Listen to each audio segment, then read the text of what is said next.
Welcome to Mundo Madness Monday, guys. It is cold as hell here in Corpus, man.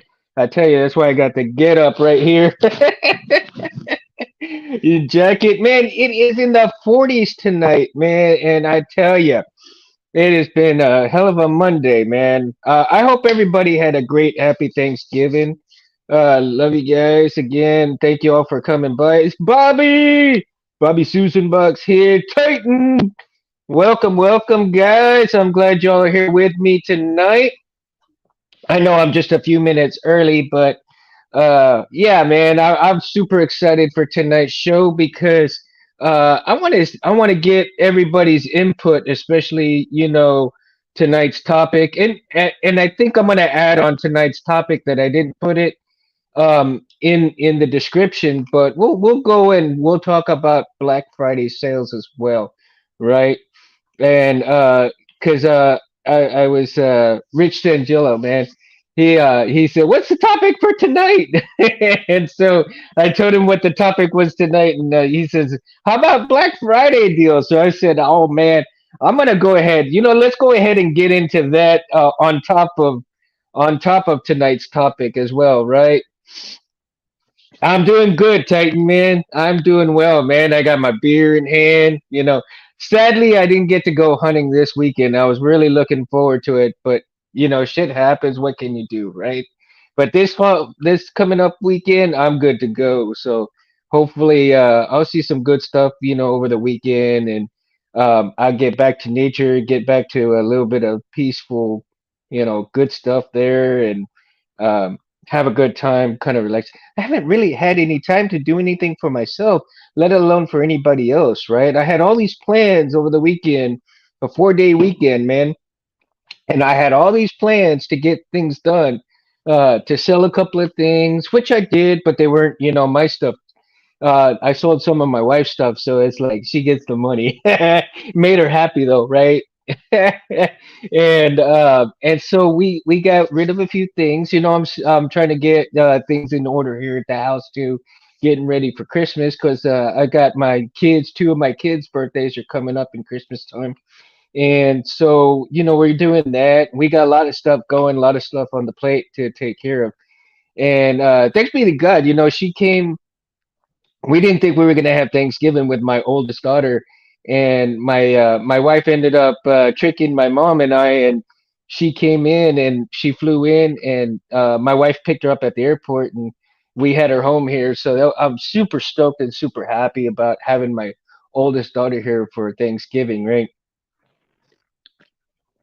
And she'll be home for Christmas too. So that's it's just been amazing and blessing for her to be here, and a lot of good stuff, right? Thank you, Titan. So, a lot of blessings came with Thanksgiving. A lot to give thanks for as well. Um, uh, there's just so many things that God has blessed me.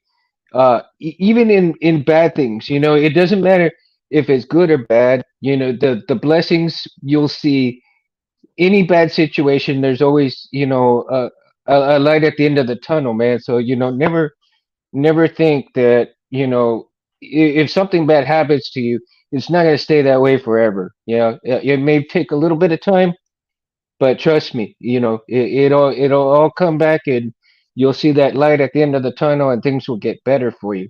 So hang in there. If you're going through some stuff and you're struggling and so forth, hang in there, because good things will come later on. And at the time, it may not seem good at the moment, but later on down the road, you'll see, oh yeah, that had to happen for me to get to this point where I'm much happier now, right? So, just keep that in mind, guys. And so, with tonight's topic, though, let's get into it. Do you prefer acid etching or laser etching, right? And I tell you, I've seen some awesome, awesome etching stuff going on a lot lately. Quite a bit of acid etching, and Tiano Sabers, he's done some pretty good stuff. He does pretty good stuff, and if you were previewed enough to watch Cal's videos, Cal did some acid etching, and he showed the process on how to do it. I myself am not ready to try any of that stuff just yet. Well, if I had a laser, maybe I'd try some laser etching, right? But um, I tell you, Darth Alice has shown me some stuff that he's laser etched, and oh my gosh, I can't wait for everybody to see what his new creation is going to come out.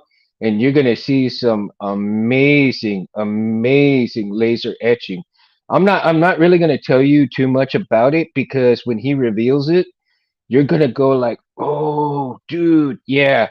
I mean, fantastic stuff, right?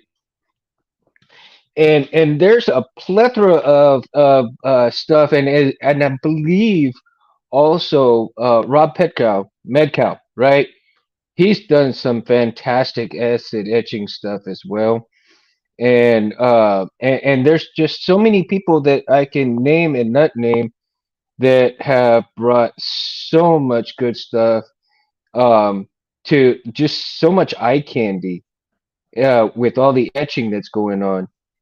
Titan Gray says that's tough. I've seen awesome work using both forms, and I think it's all in tools and the talent. I think so too, Titan. You know, and it's a tough call to whether to go either way, right? And but Darth Alice, man, he's coming up with some fantastic and spectacular things. I mean, especially with thin metals. Oh, wait till you see his newest creation, man. His new, I mean, he sent me some pics, and I'm privy to him, but I mean, that's all I'm gonna say is that he showed me the early renditions of it, and just man, they just blew me away, dude. But then you got the other side of the spectrum, right? You got some acid etching, and in doing the acid etching, you're dealing with the chemicals for that, and and you make sure that you, I guess, with the laser, you don't have to worry too much about, fumes coming off and anything like that because it's all enclosed, right? Well, with the acid etching, you have to make sure that you wear a little bit of mask so that you don't get the fumes in your chest and all that good junk. Tengray says Jeremy shows a lot of hilts done by Volts of Valhalla and always awesome work. Yes, he does. Thank you for mentioning that, Titan, because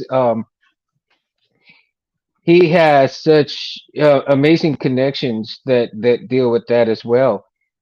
And I mean, there's so many people that have such great talent in doing the acid etching as well as the laser etching because it takes time, to put all this stuff in there. Hey, Jim, how you doing, dude? Glad you're here, man. And so I want to know if you prefer acid etching or you prefer laser etching, and I guess you would have to invest in both the bath situation of it and then of course the laser itself, right? Now these days you got all these small laser type uh machineries that you can do laser etching on, and it'll come out like crazy cool, right? But I'm not sure if you actually have to how much programming it takes, or do you just set an image in there in the computer and then have it go as the image, right? I've seen some of these laser printers, and I've seen some of these lasers greener. uh, laser is green. Laugh out loud, Jim. Always the comedian, Jim. Oh, Jim, I sent you an email, by the way, for if you want to get on tonight. I sent you the link, dude. So if you want to jump on tonight, you can. You don't have to, man. I'm just saying. I sent it to you if you want to jump on. And so just upload an image. Oh, okay. Yeah. See, I really don't know too much of the process as far as what the laser does. as opposed to the acid etching, right? Because on the acid etching, you have that bath, and then you do all this components with the with all these chemicals stuff. So that in itself is, but it's still, I mean, either way you go, it's still going to turn out beautiful, right? Provided you know what you're doing. I have no clue what I would be doing. I would have to have somebody with me and do, okay, uh okay, I am sick. Okay, no worries, dude. You can, and you can. If you don't have to, you don't want to, man. No worries. I just sent you the email so you could jump on if you wanted to. I hadn't sent you one in a while. I just hadn't sent you one in a while, and I know it's been a while since you've been able to kind of come on. So figured I'd send you one, and I'll send you another one next Monday if you can. So we'll see what happens, right? I'm not sure what next Monday's topic will be, but it'll be fun. It'll be a good one. Hopefully, it'll be a great one, right? So also on top of tonight's topic, we'll talk a little bit about like I was telling everybody earlier that Rich asked me what tonight's topic was going to be, and he said, "Oh, Black Friday deals." Well, yeah, let's get into Black Friday deals too, man.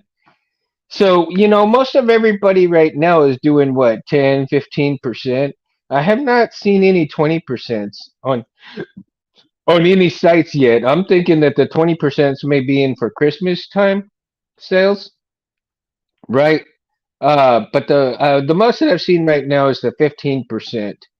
And hey, Bobby, welcome, dude. Welcome, welcome, my friend. So the most that I've seen right now, most of everything on all the sites are initially 15% off, and 10 to 15, I guess, depending on what it is. I think Custom Saber Shop right now has got the 15% off. The whole site way, and they just extended. I think I just read like a couple of hours ago that they're extending their sale till the 4th, till December 4th, which is kind of cool, man. I might pick something up from the Custom Saber Shop if I can. Not sure. Yeah, it's cold, buddy. It's cold. It's 40 degrees right now. Just in my garage. Outside, it's a little bit colder, right? It's supposed to get about 32 tonight, and in here it's in the 40s in my garage. So yeah, it's a little chilly. It's a little chilly. I don't have a heater in here just yet. The wife and I were looking into getting a heater slash what do you call it? AC unit, like a window unit that has both the heater and the AC. And yeah, I just kind of put it in here. Bobby says that the Saber Bay has trophies for 35 or 39. Really? Trophy for 35 or 39? Damn, that's a good buy, man. That's actually a good buy because they're normally what, 65? So that'd be half up. But what are they? Are they Gen 2 or what? Well, I guess it don't matter really. Version 2.2? I guess it really doesn't matter what version it is. A profi's a profi. No matter what version it is. I really wish the you know, uh, I wish some of the other boards were that price, man. 69 normal, but yeah, 39. I mean, that's half off right there. Shoot. I wish the CFX was about that much, but what can you do? What can you do? Hopefully in time. Yeah, it is a hell of a deal. I don't know. I may be tempted to pick one up for that price. I mean, I'm short on funds, but I might be able to pick one up just for that. I might get yelled at, but yeah, that's okay. Might be worth it. So I'm still working on yeah, let's see. You know, remember that PVC pipe saber I've been working on? Well, I finally got my colors together, right? I finally got my colors together. And so now what I'm looking into is I cut these bullets. Oops. There we go. I cut these bullets, right? Drilled it out, and I'm gonna put some buttons in there. And I think I don't know, man. I mean, I'm going probably going to have to do. Oh, let's see here. I'm looking into putting one of my bullets for the buttons on here. Of course, I'm gonna drill in and I'm gonna kind of seed it in there a little bit. But yeah, I'm gonna seed it in there. But I finally got my colors right. So now it's just a matter of kind of gluing all this up together. Make sure that's good. I got my pins in there, but I don't have a chassis in here for it just yet. So this is it's about halfway done. And, let's see here. Hey, Rich. I got 7 Profi 2.2 for like 29.99 each. Ooh. Skip the alcohol for a weekend. Jim, them's fighting words, buddy.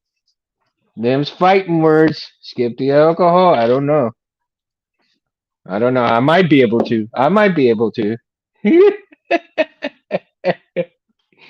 Snuff! I thought this was for edging and G. No, we are, man. Well, yeah, we can do all kinds of stuff here, man. Um, where, like I said, tonight's topic is acid etching and also laser etching. So, you know, we're also talking deals, Black Friday deals too, because Rich had asked me about Black Friday deals. So we'll work it in all together, all of it. So, anybody else seen some good stuff? Let's see. Just about, man. Yeah, I know, Jim. I know. Yo, group edging. Shush. Sheesh. Oh my goodness. Them's 5 months. Let's get into it. So, snuff, laser, or JT. JT says acid etching is the way to go, in my opinion. Um, all right. So we got acid etching on the board. We got laser etching on the board. So let's see here. Rich says, I got a DV3 from Corbat. Oh, Rich. Seriously? Man, that's cool, dude. That is cool. I like them though.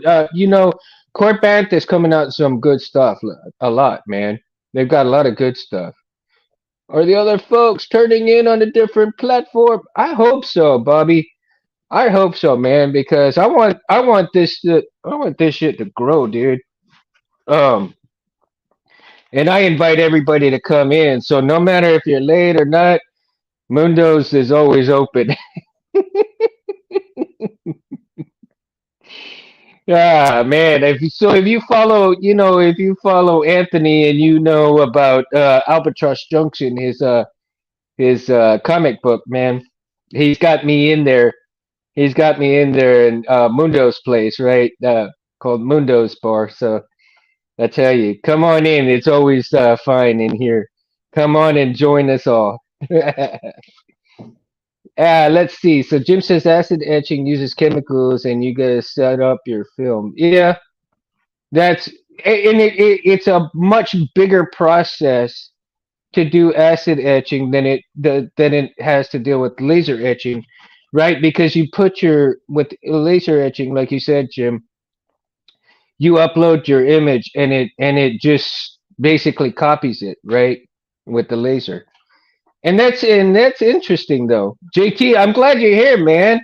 I didn't know what your schedule was be like, so I didn't send you a link, dude. But I know you go to bed kind of early too, so I'm always getting out of work late. But I need to do another show on a different time level so that everybody can kind of come in and have a little bit earlier time. So one of these days, man, maybe I might do a Saturday show or something. I don't know, on top of a Monday. So, but at if I do that, I might do it just for Mundo's my Mundo show on the Mundo channel, right? So I don't know. I mean, we'll see what happens. Talk to Ant about things and get things going. And eventually, Ant and I had talked that on a Saturday, I believe.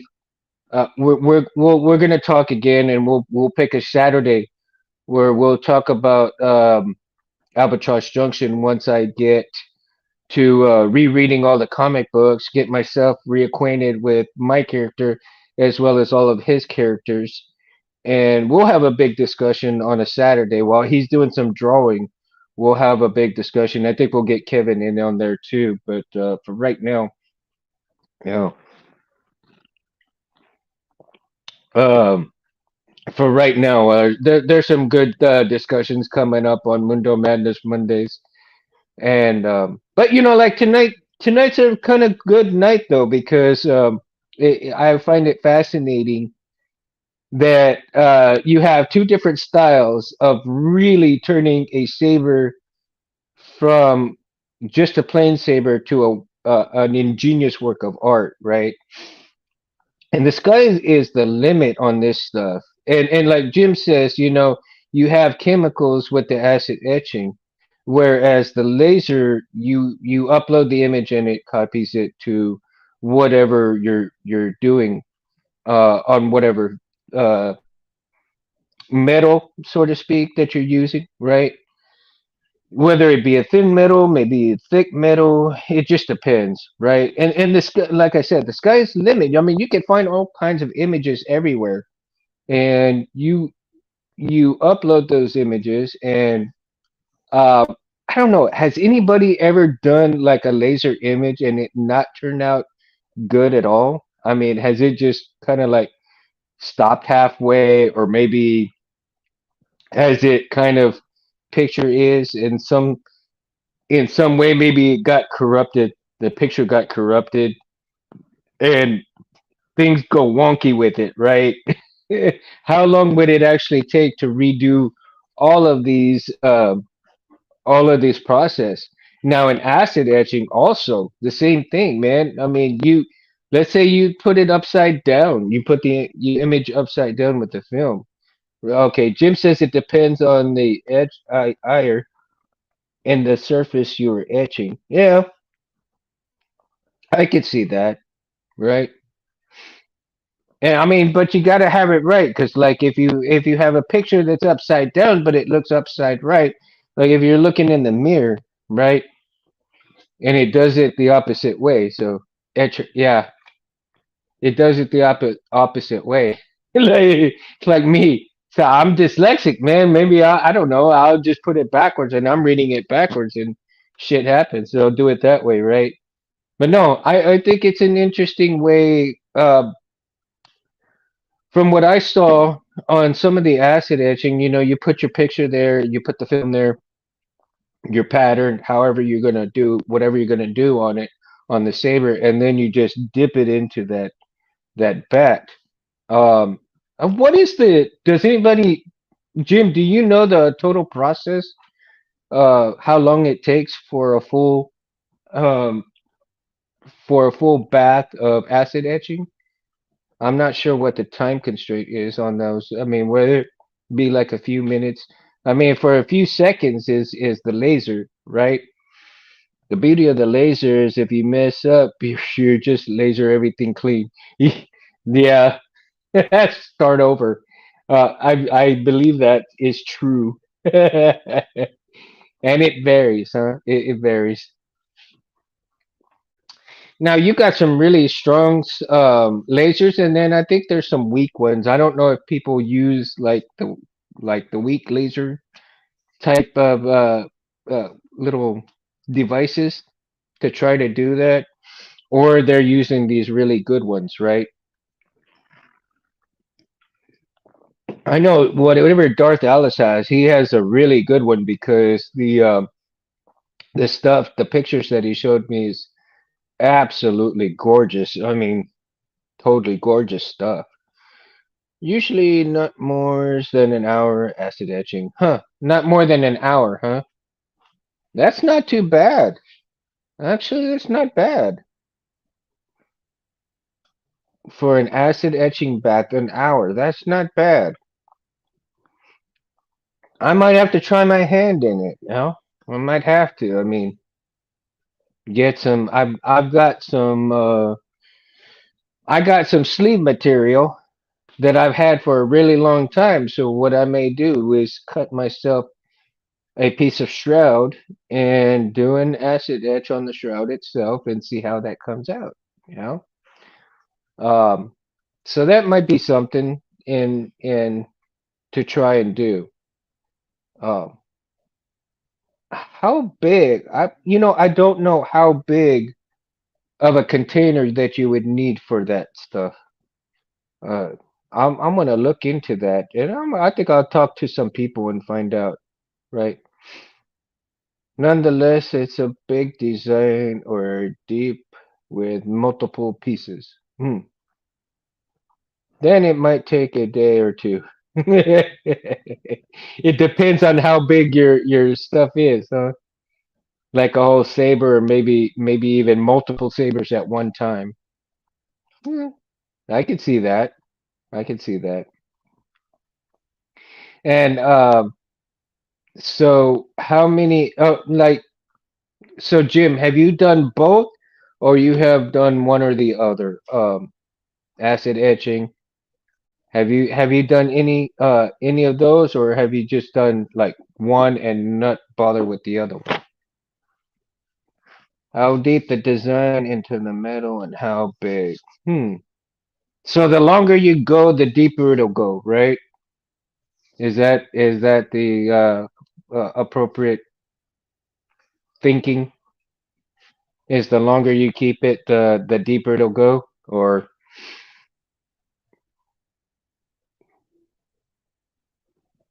I have not done laser yet, but I want to. My friend has one. Ooh. Now, Jim, that would be interesting to see what you would come up with, right? I'm actually intrigued after seeing Darth Alice on his stuff on the pictures that he sent me. Oh man, I tell you, the crystal chamber people are just going to be blown away, and I'm like, oh, my jaw dropped when he sent me some of those pics, and I'm all like, oh my God, such gorgeous detail. Yeah, and it has great and gorgeous detail to it. And that's the thing is that with both ways of doing. Okay, bye, baby. With both ways of doing the etching, no matter what pattern you pick, no matter what you do, I mean, they're both going to come out gorgeous if you do it right, right? The longer you soak in acid, the deeper the etch. Okay, see, there you go. That's what I'm getting at. Um, and I guess you don't want to go too deep, or I guess if you go too deep, then it kind of takes away from it, right? So you want to kind of in between the depth of it and the creativity of the design itself, right? And as far as the laser etching, though, I mean, you can do multiple sabers and multiple parts within a matter of hours or two. I mean, if that thing is like super fast and cuts that super deep and so forth, my goodness. And one of the things that I didn't ask Darth Alice, and I should have, that how long it took for that laser etching that he did, whether it was a quick job or whether it was just a little bit, maybe let's say maybe a 5 minute job for one piece, or maybe it was like maybe 10 minutes, maybe 5 minutes, or maybe even just 2 or 3 minutes for the piece itself. But man, I mean, the way it looked like it took him hours to do. If it was just like 5 minutes, right?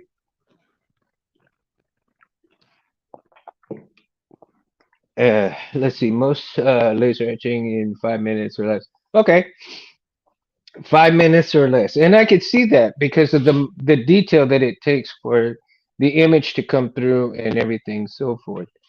I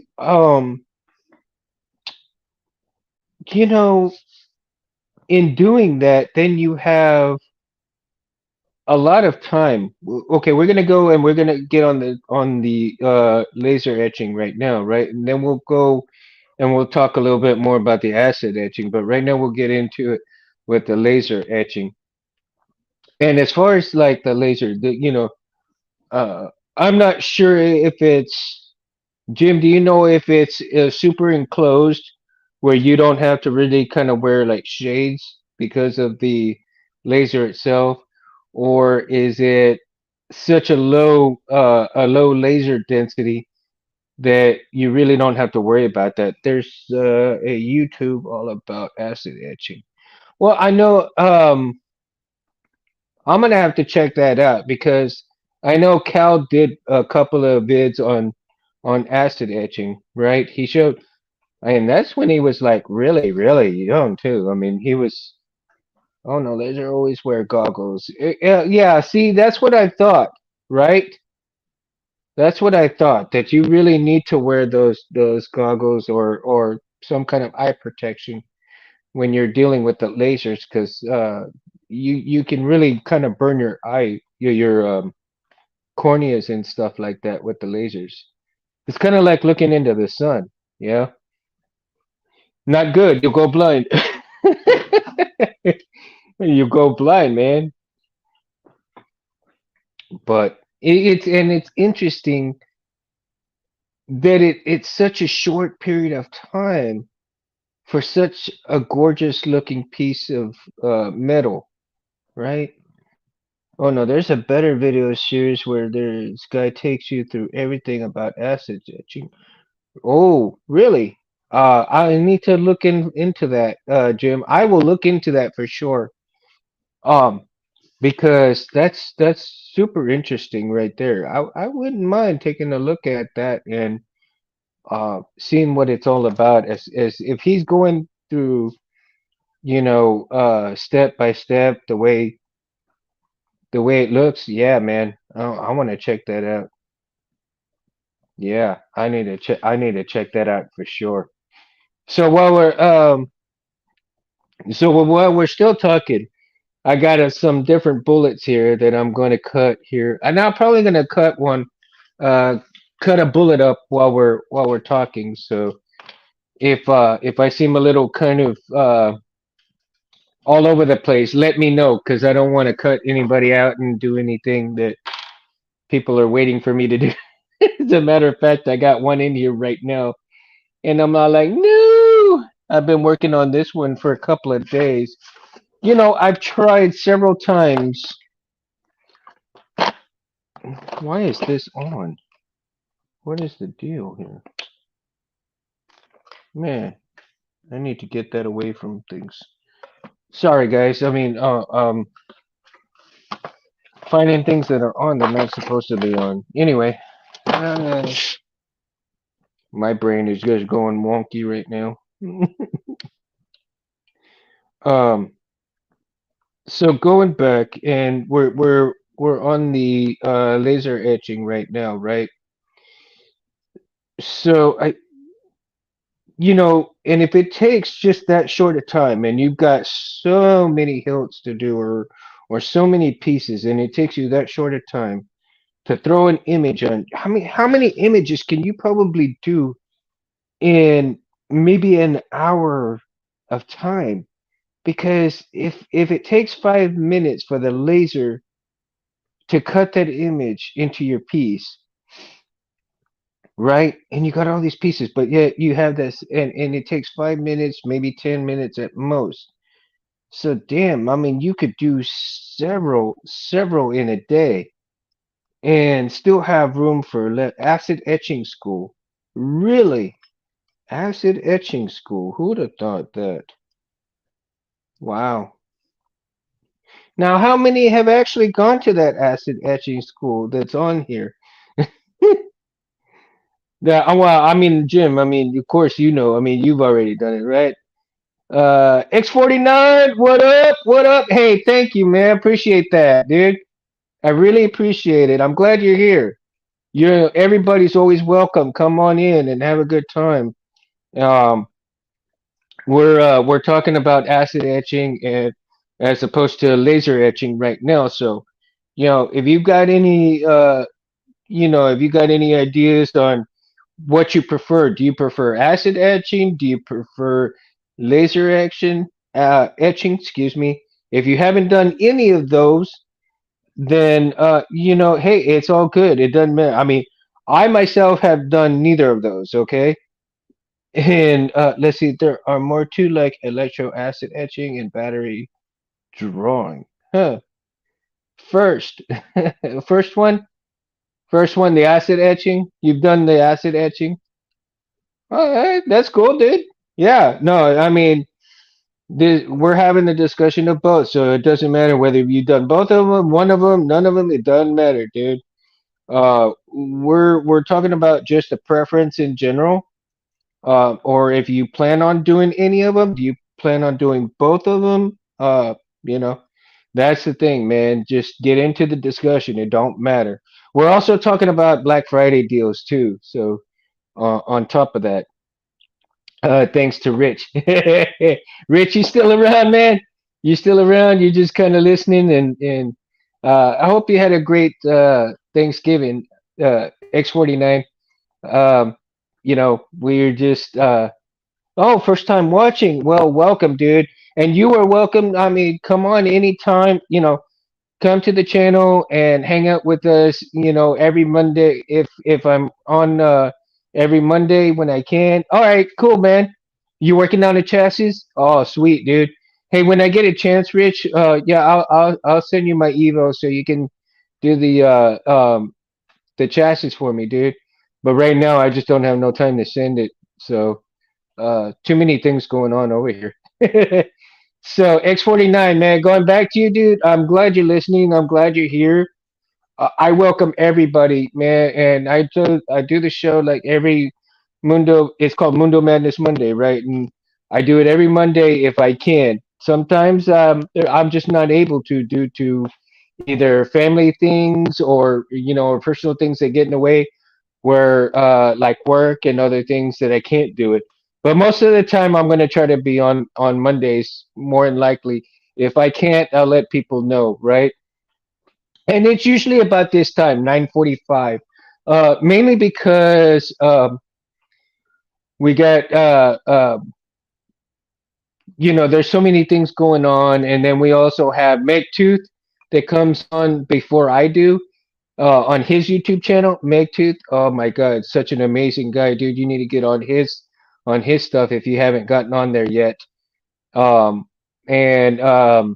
he does such an amazing job of teaching, wiring, teaching,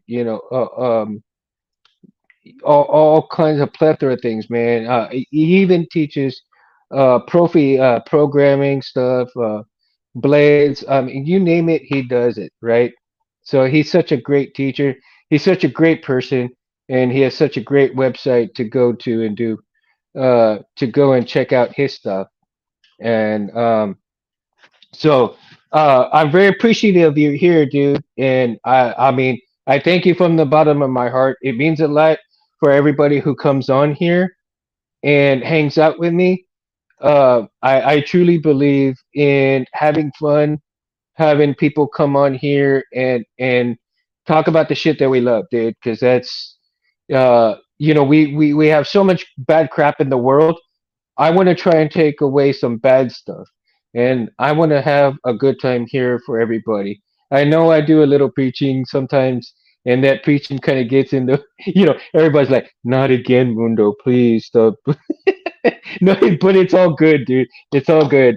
Uh, I hope that with everything that I do, I can make your day just a little bit better, man. Maybe even a week. Uh, you're having a bad time. Come on, Mundo Madness Monday, dude. Have a good time. Have a beer. Hang out with us. Talk sabers. Yeah, we'll talk about Star Wars movies. I mean, sky's the limit here, dude. I mean, I'll stay on topic as much as possible, but not every topic has to be. The whole show doesn't have to be about the whole topic. You know what I mean?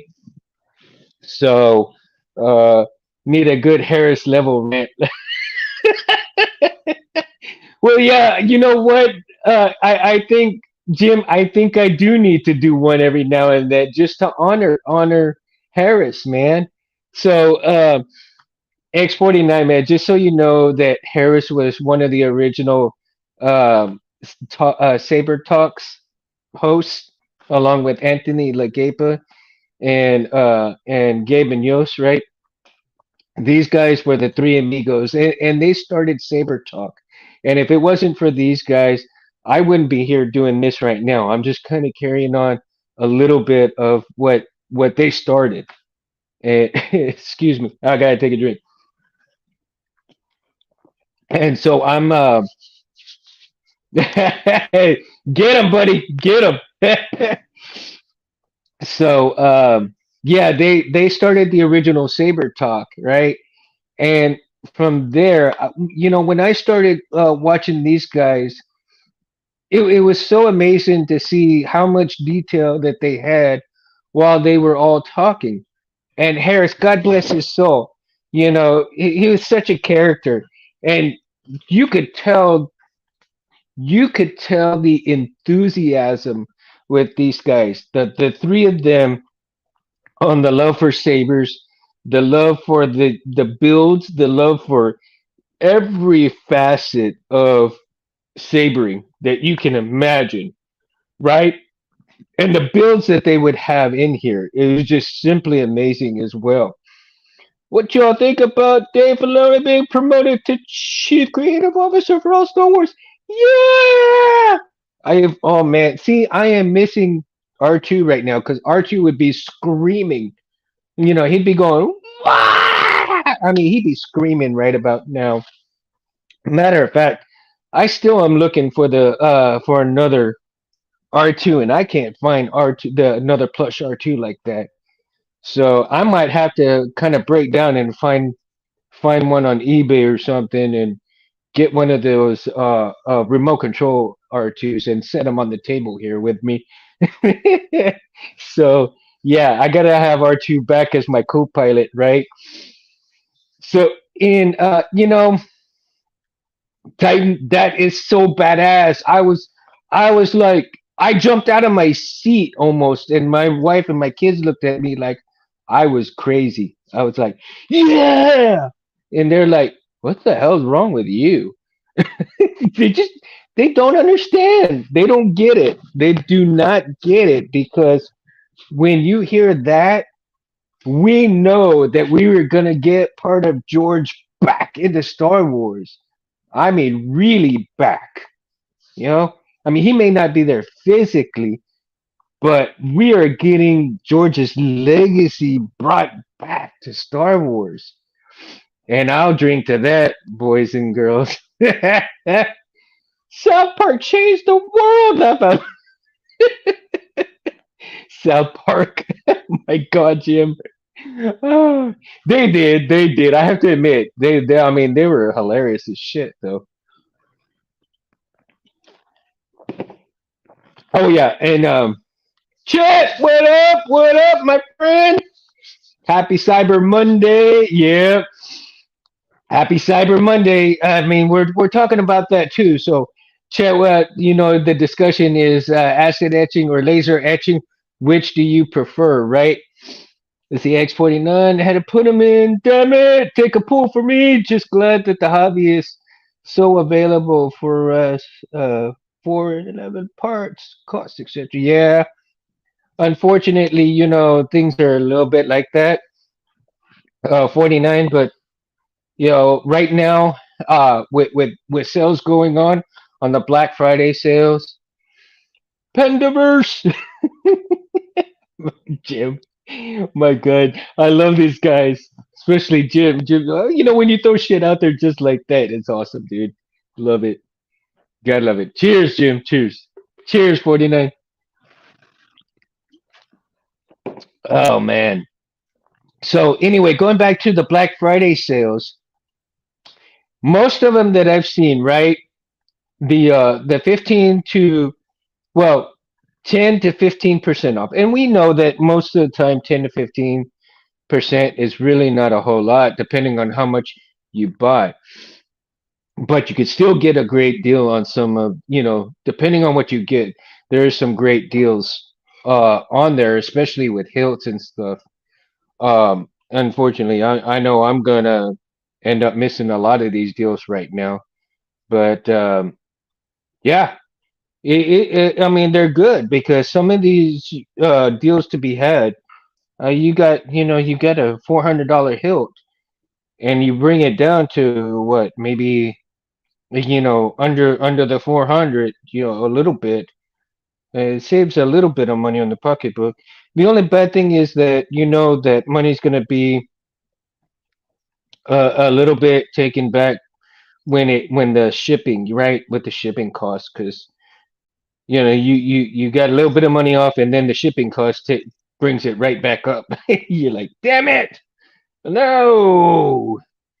So, but it's all good though, man, because if you're in a good position, sometimes like when it's really good, when they have the 20% off, that's when it really makes it worth it though, a little bit right there, because then the shipping cost kind of takes it aback a little bit too, right?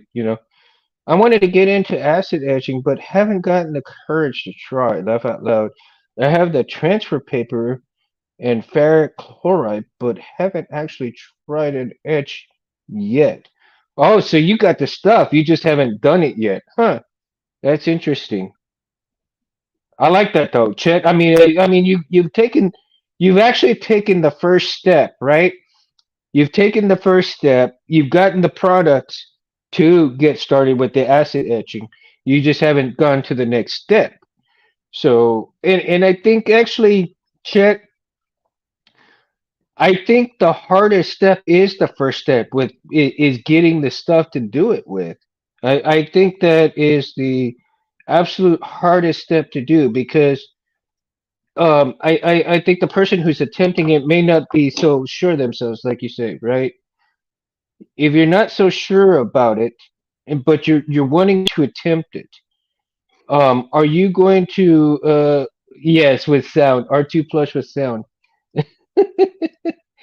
But Jim, I think I want to get a hardback. I want to get a hardback, not no more plush. I think because I gotta have one with resilience, an R2 with resilience. R2 was never no quitter, man.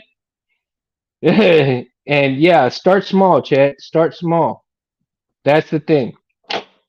But you've taken the first step and you bought the products and you're almost there. You're almost ready to start, right? And a lot of people will say, if you're gonna do it, get something that you can afford to kind of mess up on. Maybe get a couple of dent and scratch pieces from the dent and scratch sales from different companies, or even a custom saber shop, right? Excuse me. And use those as your as your test parts. That way, let's say you get about 4 or 5 pieces from the custom saber shop for $20, and you're really not out of a whole lot of money if you mess up on one or two of them. But once you mess up on one or two of them, but you got the process down, and then the next two you do a badass job on the other two, then you've already completed what you're setting out to do. I commend you on that, my friend. I mean, I commend everybody who's actually begin that process and started that process and been through the process, because it's just another facet of the diamond and that it takes to do this hobby. And and not every diamond is going to have a facet that can actually portray shine light, whereas you've got so many facets of the diamond you have to turn that diamond in order to see all the facets, right? And you're not going to have every single facet show at one time. So think of it that way. Interactive R2D2. Yes, Jim, I want an interactive R2D2. He needs to be my co-pilot here, damn it. I miss him. I miss his little whiny ass, right? And then of course, if I drink too much, you're gonna hear him, when he gets like short circuited, right?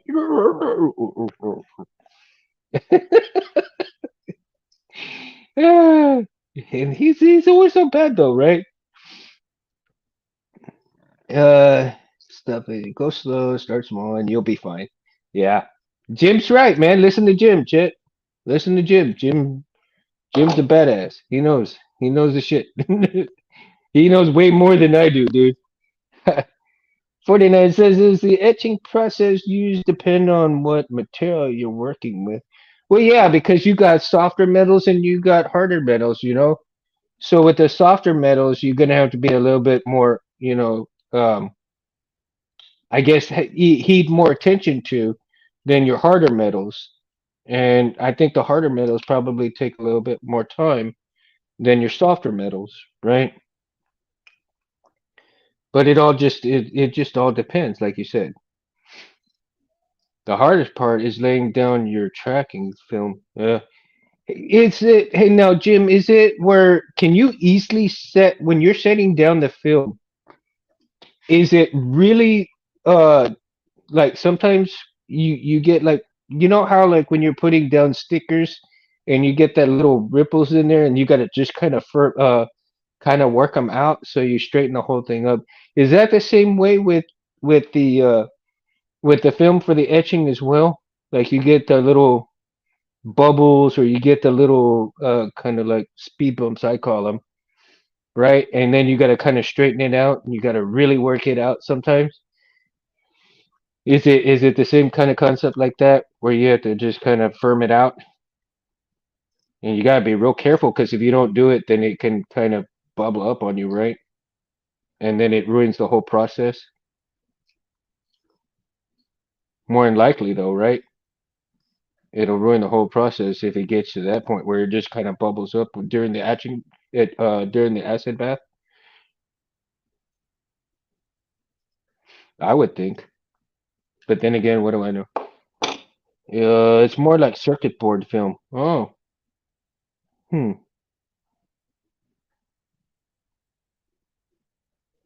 Circuit board film, huh? Yeah, so you got to get it on there just right though. Otherwise, it could be a little off off on everything. Hmm.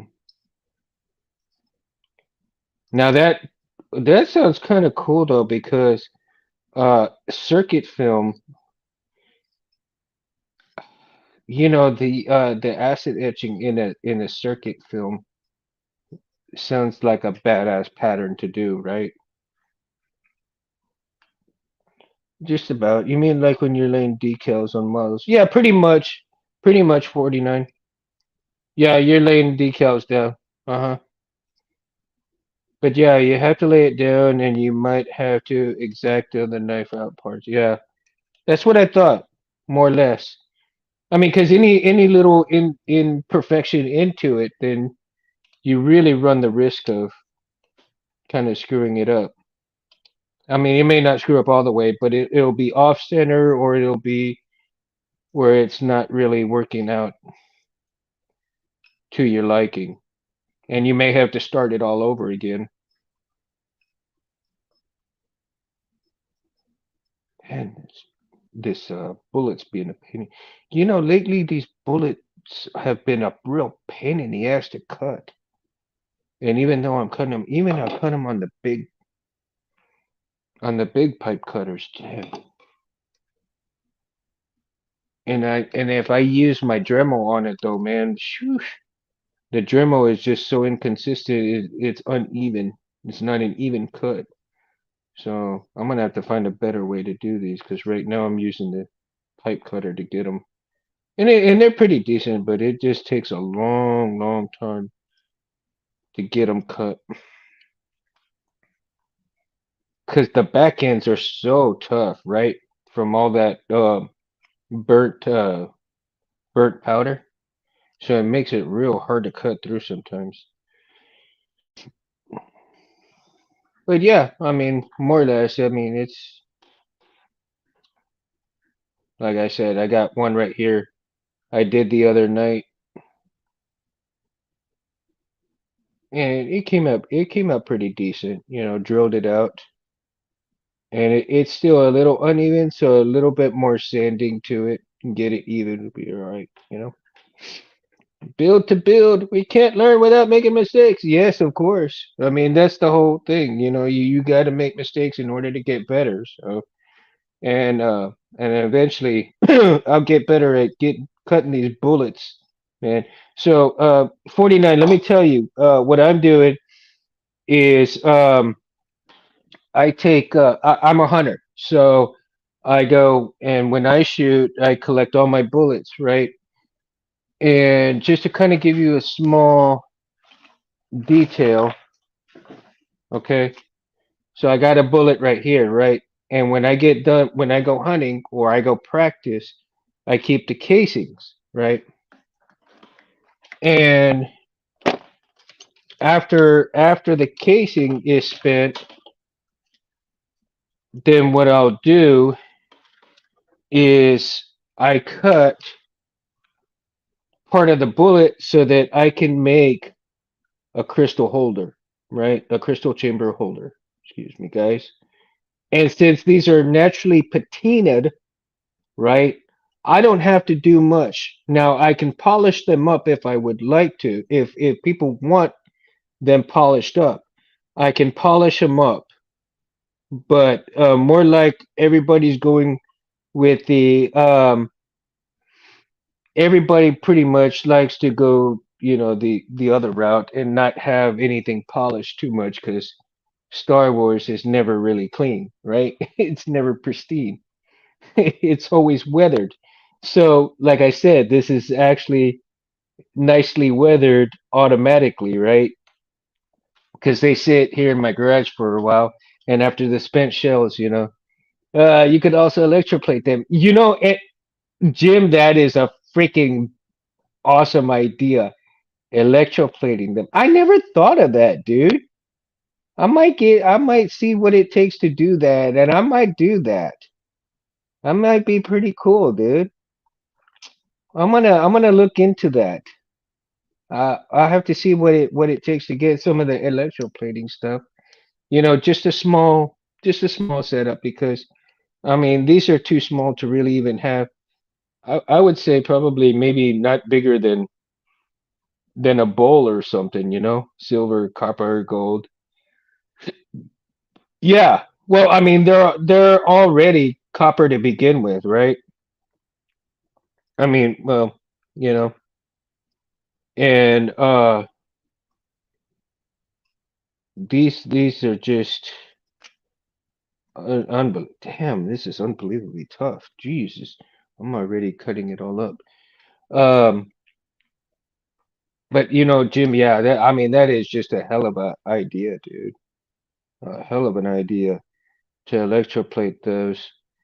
And even have maybe an awesome pattern to go on it on stuff like that. So, so 49, let me tell you, just to show you what I'm meaning with these is here's a chassis that I'm working on right from the custom saber shop. But as you see, I have my crystal holder that I made out of my own bullet right there, right? So that is a holder that I have right there. And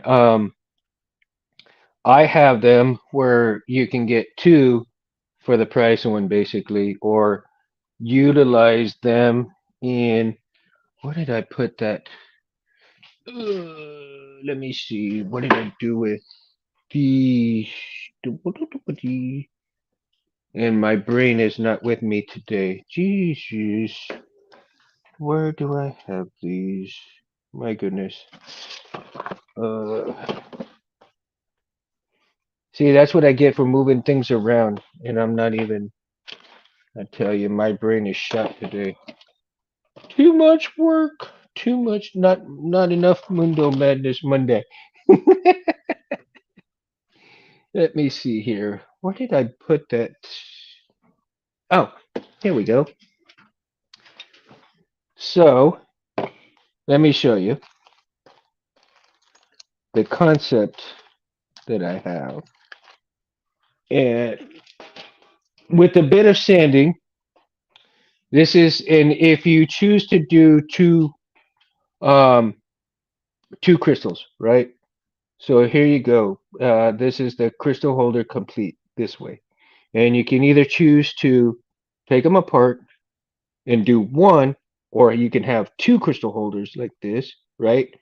So you can either put them together this way, or you can have them apart and have them, hold the crystal like this if you wish. So there's so many ways to do crystal chambers with these bullet holders, right? And of course, I sand them down and get in there and get all the sharp edges out of there before I would even send any of these out. So they're a lot of fun to do, though, man. I really enjoy kind of making these. And if I've had a really good season in hunting, um, maybe then I'll have come back with a good stock of empty casings and start working on some, right? So yeah, but yeah, man, they work pretty well, and like I said, I seem to think that it works pretty decent with the custom saber shop stuff. Right now it's a little loose right here because I haven't tightened this down all the way, but eventually I'm gonna put a LED up here and get it situated where the light will come down here, and then I'm not sure exactly what board I will put on here, but yeah. I also picked up a 21700 chassis from the custom saber shop. So I will be working on that one after a good while. Oh yeah, thanks, Chet. Yeah, man. I got it painted silver, right? And then right here is the gilded brass. And I think the two colors like that kind of pop, man. So I really enjoy, and then of course the brass rods right here to hold the threaded rods, so that you don't see the threaded rods all the way down right here. Um, these were a little bit of a bitch to get in here though, man. I tell you. Yeah, the do the LED from the bottom. Yeah.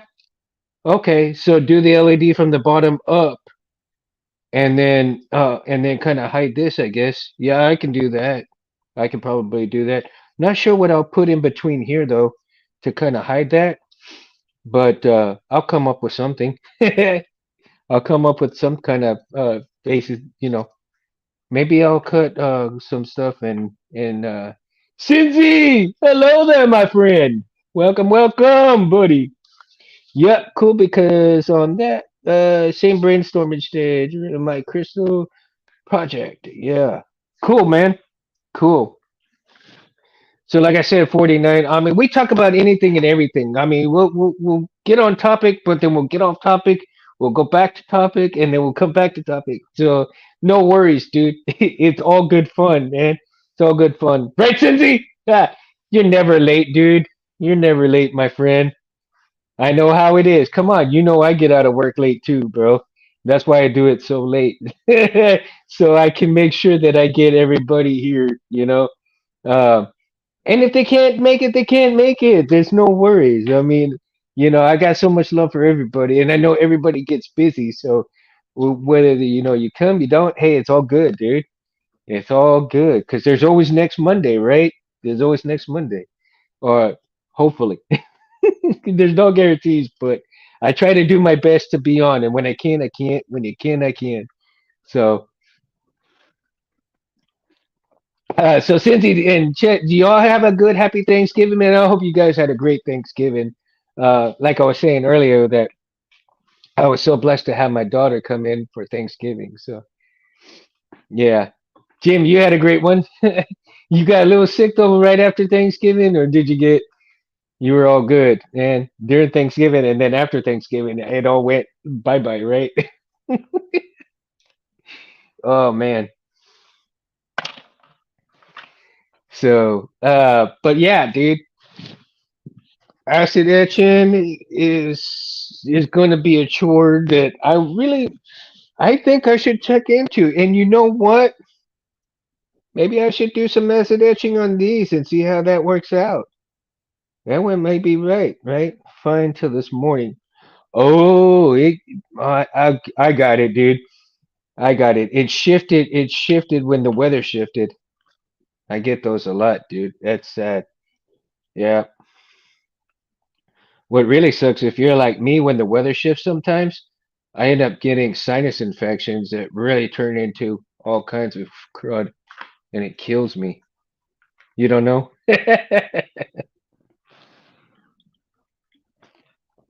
Allergies, man. Seasonal allergies sometimes. Cindy says, I was so sick, so I stayed in and had my own little Thanksgiving this year. Oh, man. I'm sorry you were sick, bro. Man, your own little Thanksgiving, huh? Well, I hope it was quiet and kind of good for you, though, man. Hope you got a little bit of rest. Chad says Thanksgiving was good. Thanks. Small dinner, no pressure. Laugh out loud. Spatchcock the turkey on the pellet grill. Oh, dude, I did one, Chit. Yeah, man, I did. I actually I didn't spatchcock it, but I grilled one last year, and dude, it came out pretty freaking amazing, man. Um, yeah, I have a Traeger, and that Traeger kind of really, I mean, I'm happy with it, dude. But if that thing ever kind of craps out, I'm turning that son bitch into a bar. I'm not getting rid of it. I'm gonna turn that son bitch into a bar, and I'll go and grab one of my old ones from the ranch, and use the hell out of those, man. No, not allergies, Jim. Oh wow, all good, man. Life happens. Yep, life happens, dude. Yeah, I love the hell out of them pellet grills, dude. I've got Traeger, so I like my Traeger. Let's see. Do not spatchcock Brian 24 hours in smoker bake. Jim, I do not spatchcock mine, but I do not brine mine either. Um, I did not brine mine for 24 hours. When I threw mine in the Traeger, all I did was have it thawed out completely. I threw in the stuff inside the cavity, the onions and celery and carrots and all that good shit, right? Threw it all in there in the cavity, and then I put a little bit of olive oil on it, and I put some chupacabra seasoning all the way around it, and I threw it in the smoker, man, for about 4.5 to 6 hours on 250 to 350 um, at start, and then after about I would say probably about four, maybe about three, about the third hour, I put it on 400, right? I put it on 400. Did you inject butter or oil into it? No, I did not. And let me tell you why. Because what I did was I ended up spritzing it with what do you call it?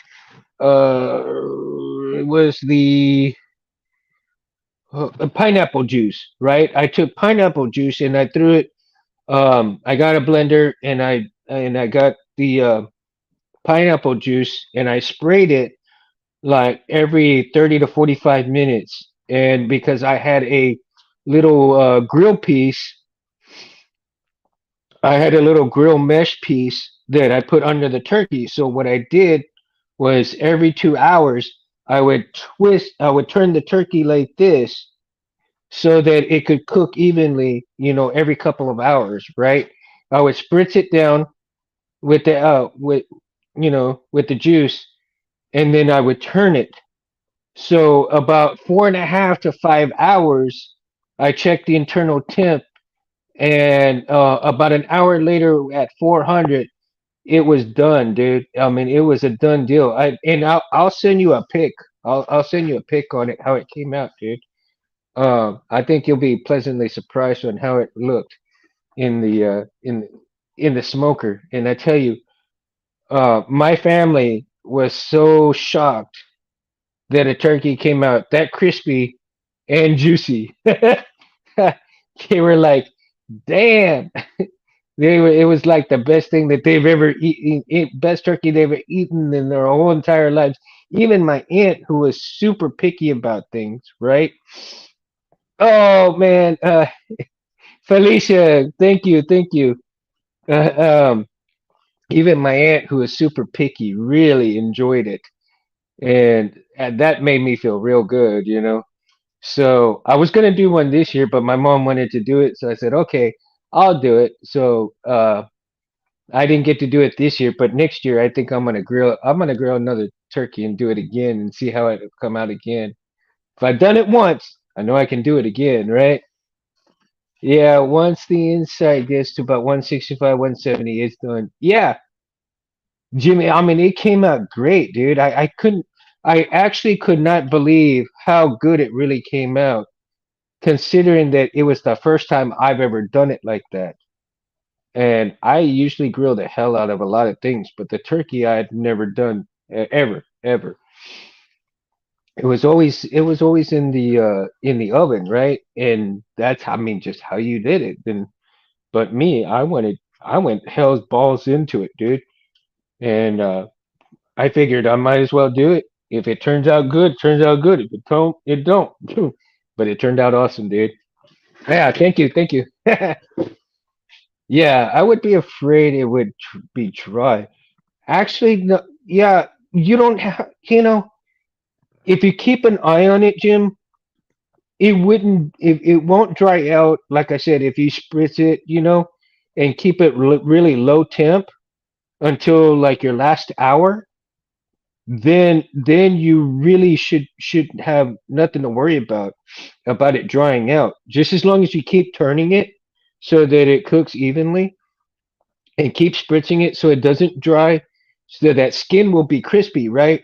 But it'll hold the moisture inside, the turkey itself. And I also put what I did also was underneath. I actually put a little pan so that when the drippings go down, the heat is coming from the top. So at the same time, it's actually boiling all of those drippings, and all of that moisture is still going up inside too as well, right? Jim, you don't recommend that 24 hours? Too good to know. I dry brine for 8 hours and then spatchcock and remove the wishbone.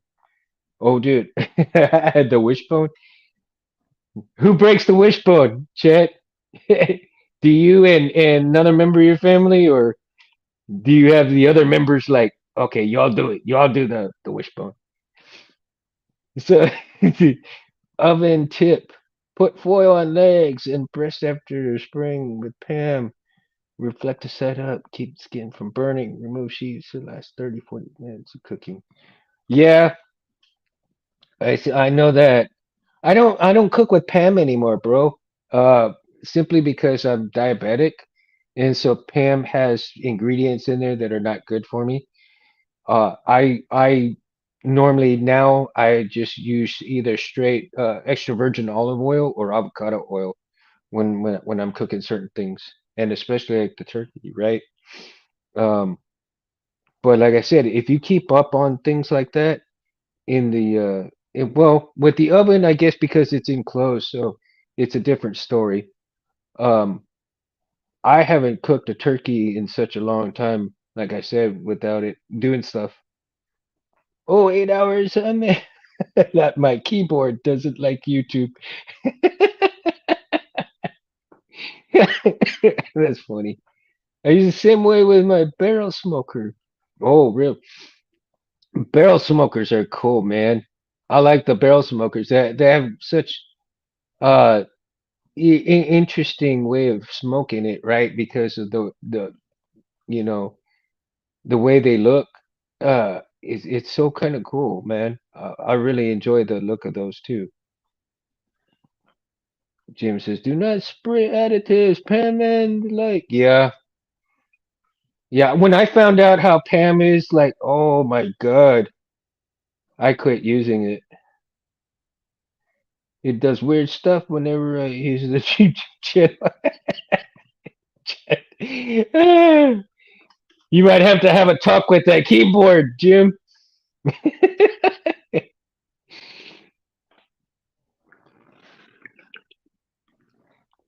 Have a talk with that keyboard, man. It does weird stuff in the chat. So let's get back to the acid etching and the laser etching, right? Let's kind of get on to the laser etching right now.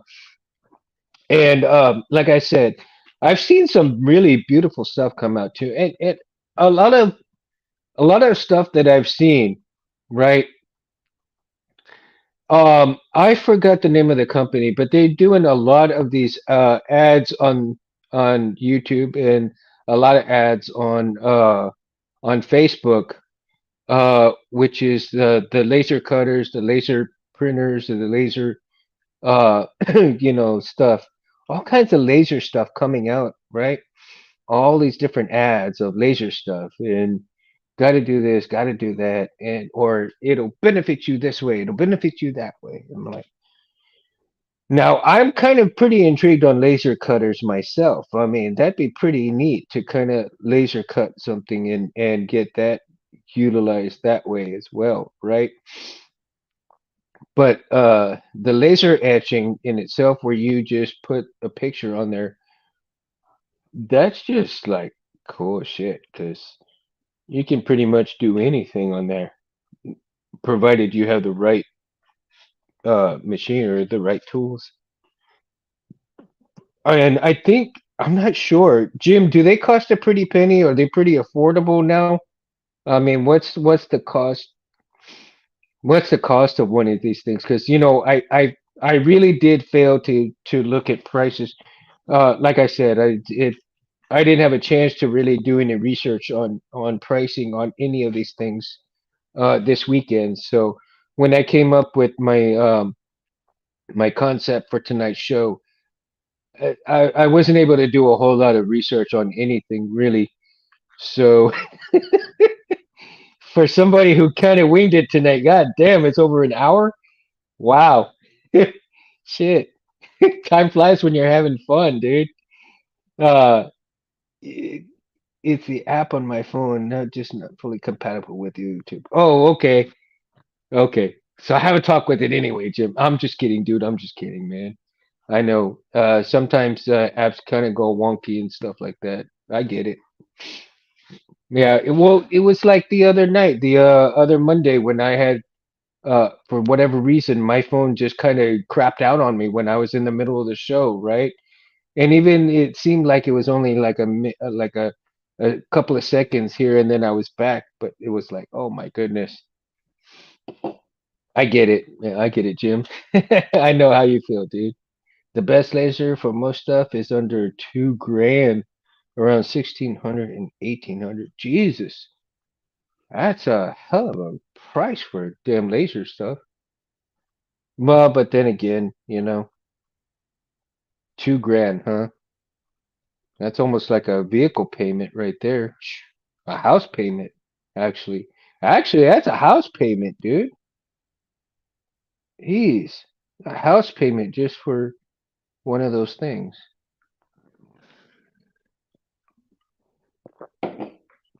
That is crazy. Well, but it pays for itself. Yeah, well, depend. Yeah, if you got the market on. Yeah. Cindy says, I need to step out again. Unfortunately, I'll watch stuff later. Love you guys. Have a great night. Hey, you too, Cindy. Have a great night. Hey, thanks for stopping by, man. Yeah, if you can't, you can't, bro. No worries, dude. Love you, dude. Have a good night, man. So Jim says you can do a business of it. Oh, yeah. Um, Possibly. Well, I mean, you got to, I mean, there's a good market for it right now. I mean, especially with the saber market, right? My Forge was under 4K altogether, but I still have to learn how to use it. Oh wow, 4K, huh? Wow. Now 49, did you pay in installments for it? Did you have to pay for it all at once, or how did, you know, how did that go? Um, was that a purchase, like all up front, or did you pay for it in installments? Um, because I mean, for somebody who doesn't have one, who might want to get one, what is the procedure for them to what do they need to know in order to get one, right? So if they're going to have to pay for it all at once, or is there payment plans for it, or give us some insight onto how the buying process goes, right? Would be a great help, man, to enlighten people on that. Yeah, man. Hopefully, Cindy will have a great night, man. Um, and let's see. Laser Forge is cool because it etches, cuts, and I think CNCs. Oh, is it Laser Forge? What? I've seen quite a few CNC forges that do that, and yeah, they're. But it does it. I mean, they're coming out with about $2,000 for it, not 4,000. I mean, unless they recently like lowered the price on some of these things.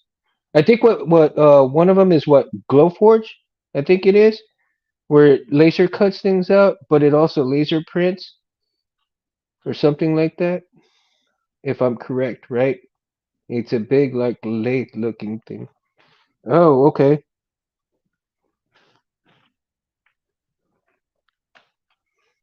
And even I mean they're even coming out with smaller lathes for softer metal stuff that's coming out. Like right now I think uh I do not remember the company that I was seeing, but for I think $4,000 there was like a table lathe, portable laser etching. Okay. Glowforge is a portable laser etching. See, and it looked very affordable for, I mean, it had something like under $2,000 for it, for the Glowforge. It wasn't like a bad price, man. And I don't know if that price that they were claiming was just was a sale price, or was it an actual price, for it. And I think they had probably like two or three tiers, probably. You got the low end of the spectrum, and then you got the Cadillac version. So, it's crazy. It is super crazy to have that, right? Yeah, I had saved for a while, a year, and I had mine for almost a year now, and edge cuts, multiple materials. Okay. Oh, okay. So you saved the whole year for it, huh? Okay. That's cool. That's really cool. And how much, and have you done a lot of things with it, or just like some things? I mean, you said you're still learning, you're still learning stuff on it, huh? Or have you done like one or two things and then that's pretty much been it? Because it's still kind of like a learning process. Is it I mean, I would say how is the learning curve on it? Is the learning curve pretty steep, or is it pretty low? I mean,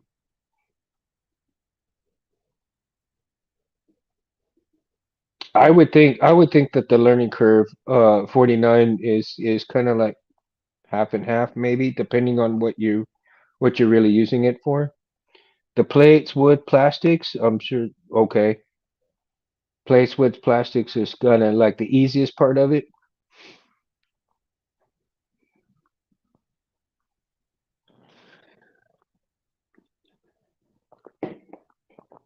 Now, I've seen some table plate card placard.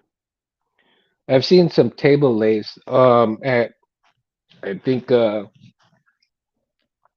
Harbor Freights, right? Harbor Freight says table lathe for like, oh gosh, 450 to almost 500, right? And you can do um all the different kind of materials on it, wood and everything else, right? Soft metals.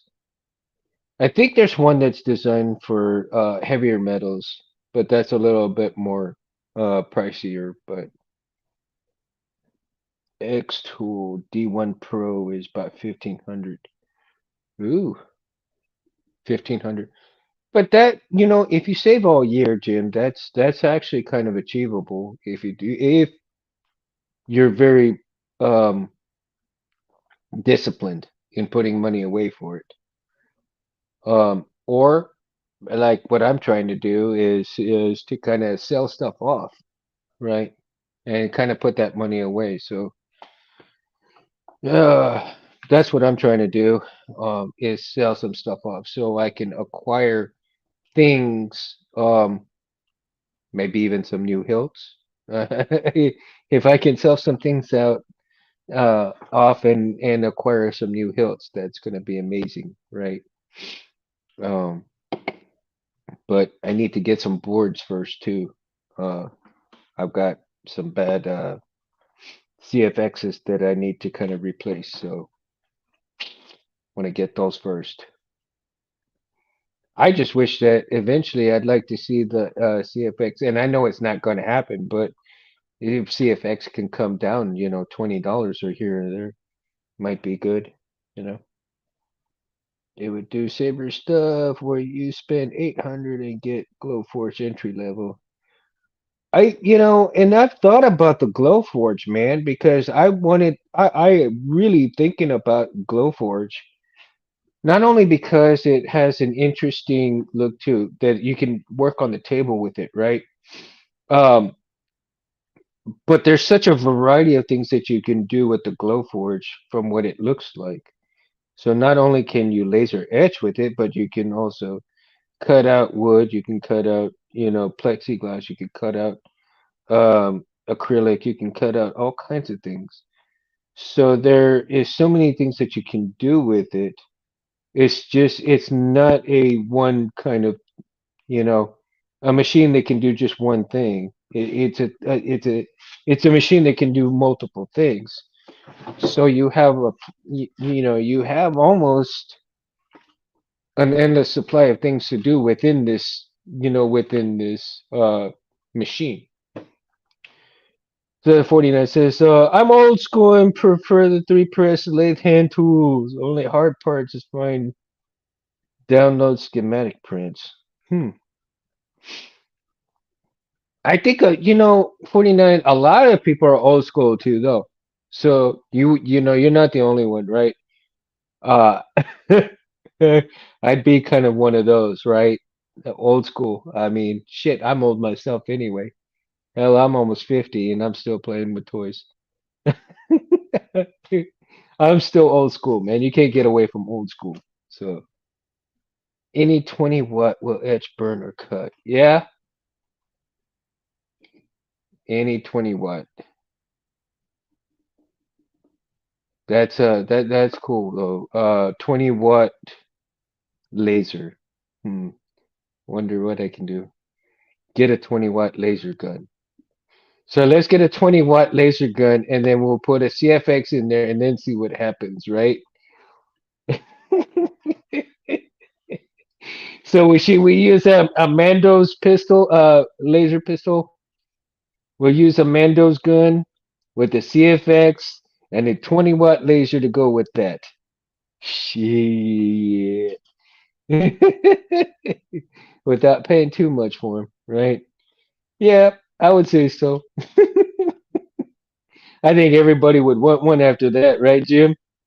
You'd see a Mendo pistol cutting in there, cutting wood with that laser. Eee, right through. We'll be the next real genius. Anybody remember that movie? Val Kilmer? right? And what was that other guy's name that was the young kid? I forgot what that actor's name was. I know, he seems so frail, right? He seemed so frail right in the beginning of the movie, and then by the end of it, it was just like, dude, oh, Rich, yeah, great movie, dude. I still love that movie to this day. I mean, I can watch that movie over and over again. Val Kilmer was in his prime in that movie. I tell you, all the actors in there were great, though. They were great.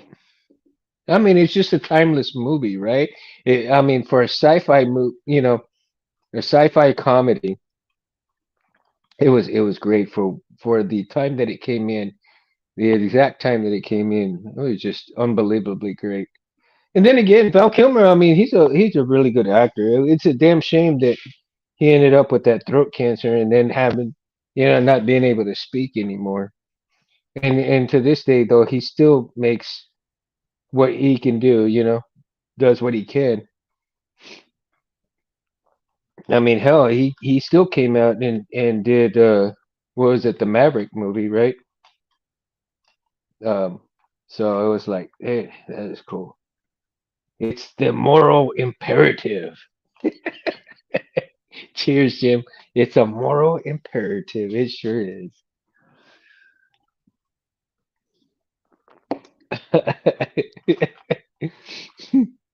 TSSS extended that.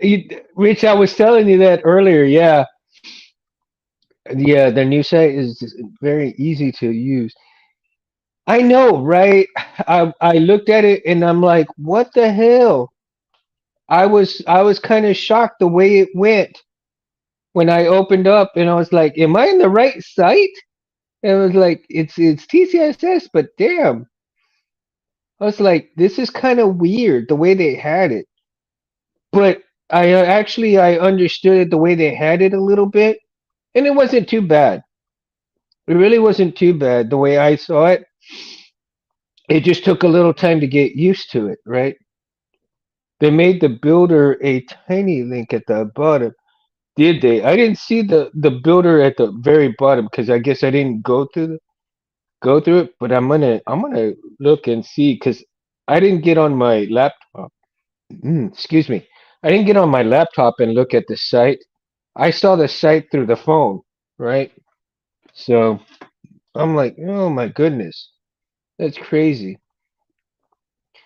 And I was like, oh, and I really do wish that they had the builder to be on the phone so that I could build one up on the phone instead of having to go onto the laptop.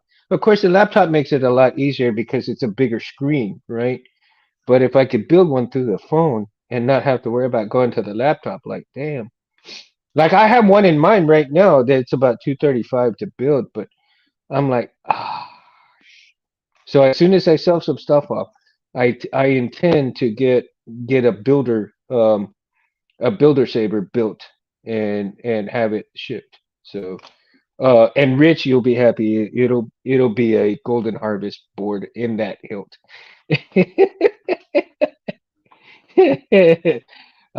Yeah, man. I'll have to show you that hilt that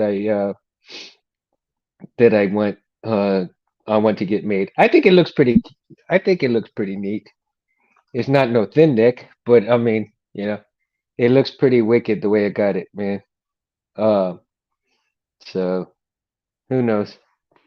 I just know that I'll have it built. Yeah, I mean, for all the parts and the board itself, it'll come out about 235 plus shipping. So not too bad, not too bad. Though I did buy like 11 trophies. I really need to get over myself and stop just kind of being intimidated by the trophy and learn it. I'm Ant sent me a 5.1 or a 1.5 trophy, right? And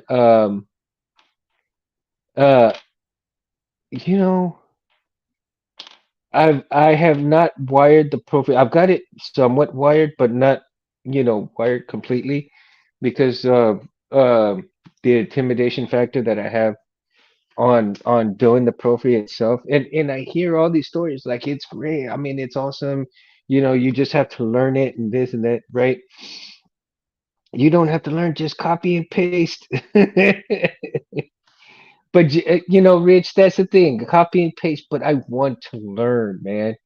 I think the hardest thing is getting your laptop to recognize it. Yeah, I know, but I want to learn all parts of it as far as even if there's a small part that if you copy and paste, but you need to learn, you need to know where it's kind of messing up, right? And that's the thing. Since I'm dyslexic and with the copy and paste stuff, it's gonna be a chore for me, right, to do that. The new builder is so easy now that you're learning just visually. Yeah, I really enjoy the builder though. I really do because I have so many different uh builds that I've done in the builder, and even so, some of them look like crap, but then others are like super badass. And my father's the balance was made from the builder, so you know, and who would have thought? Nobody ever put two emitters together and make it work, right? I don't know. Maybe I was the first one. Maybe somebody else thought of it before I did, but I had never seen it on anybody else's sabers before. So I figured, well, I might as well do it, and I did it, and it came out pretty decent. Profi builder, I mean, huh? The new builder is so easy now. You are learning just visually. Oh, okay. Well, yeah. I mean, that's the thing, Rich. I mean, with me, it takes a long time for me to learn something, but when I get it, I really get it down, you know? And it's kind of like almost like muscle memory when I get it down. So, but I'm hoping soon that I'll have some time to kind of get back to working on Saber stuff. I have not had hardly any time to work on anything um at all. And I'm kind of get like to the point where I need to get back to this. Get me some relaxation time. Really need some relaxation time, man. And when I worked on Sabers, it was really relaxing. So, but yeah, for this build, for the memory build, I'm still trying to decide on how to get, and I'm not sure if I should just leave the battery like this or kind of work in maybe a chassis system for here, like a three-part chassis system for the memory saver. Like I said, there's just so many things that I want to do, but I want to improve the memory saver in terms of wiring it, um, with as little wiring as possible. So I'm thinking, but I am not getting rid of my buttons though. I like the way the buttons came out on this. So, oh yeah, 49. I forgot to mention, I do make my own clamp cards, man. Um, yeah, I make my own clamp cards. I hand cut and sand them down to fit the MHS from TCSS box one. You can do either the regular box one or the shorter version of it, the short box, low profile, excuse me. And so just to show you, like here's one of my clamp cards right here, bro. Yeah, that's one of them right there. If I may, which board would you recommend to a novice saber builder? Well, a novice saber builder, and I'm still a novice, dude. I've worked on the CFX. Uh, Golden Harvest is a really good one. Um, and I think yeah, what do you call it? Cal's the Golden Harvest, right? is a really good board to begin with as well. I have not worked on the Golden Harvest and the Verso. Uh, the Verso I have not worked on either, but I do plan on getting those. And there's nothing but good things to say about both Golden Harvest and the Verso. So yeah, man. Um, this I think the CFX though is an intermediate. I would say it's an intermediate board to work with. I like it. I worked on it, and I just kind of messed mine up when I did some things that I shouldn't have. But that's the thing. Uh, but I do plan on getting some versos as well. So I'm 52, so a lot of knowledge, skills, etc. Hey, buddy, I'm not far behind you, man. I'm 49. I'm 49. I'm not far behind you, dude. So the pads are too small and the layout is dumb. Rich, that's your opinion, and I have to admit, Rich, okay, I kind of agree with you that the pads are a bit small. I do have to admit that, okay. I won't dismiss that. But the layout, I kind of like the layout though. I do. I kind of like the layout, man. I really enjoy the layout. I just wish the pads were a little bit bigger. Okay, but other than that, I like the layout, dude. But 49, you'll see that everybody's got their preferences, man, and it doesn't matter what preference that you have. We're all in this together, and we're all here to have fun. What we all enjoy sabers, and it doesn't matter. I mean, it's one big happy family. Now you'll have some of those family members that kind of get a little over excited about different things, but at the same time, hey, what up, smugglers? Albert, is that you, Albert? Man, what up, my friend? You on late? You up late, man? My goodness. So, Albert, we were talking about acid etching versus laser etching and stuff like that. Uh, but we're kind of like talking into boards and stuff, and also some good sales. Like you having the Black Friday sale, right? As a matter of fact, man, I just ordered some stuff from you, a couple of things, So yeah, so I ordered a few things from you to take advantage of something, some small stuff. and and so oh what we're getting into also got some of my money. He got you too rich. He got some of mine, man. I had to, man. I had to get one of the speakers, dude. Yeah, I had to get a speaker, so I went and ordered a speaker from you, Albert. So I wanted to get another one before the sale was up. So and then I think I ordered a LED from you, and I'm gonna put it up on here on this thing. If it'll fit just right, if I can get it to fit good, I'm gonna put it up in this chassis right here, man. So yeah, dude, it'll be killer. It'll be killer. Thank you for all you do, though, man. For all of you, Albert, who runs Smugglers Outpost, does such an amazing, amazing job on not, wiring up his hills um and doing such an amazing job of uh you know speakers that he produces, all the parts that he produces. I tell you, Smugglers Outpost is just one of the finest sites that you can go right next to TCSS.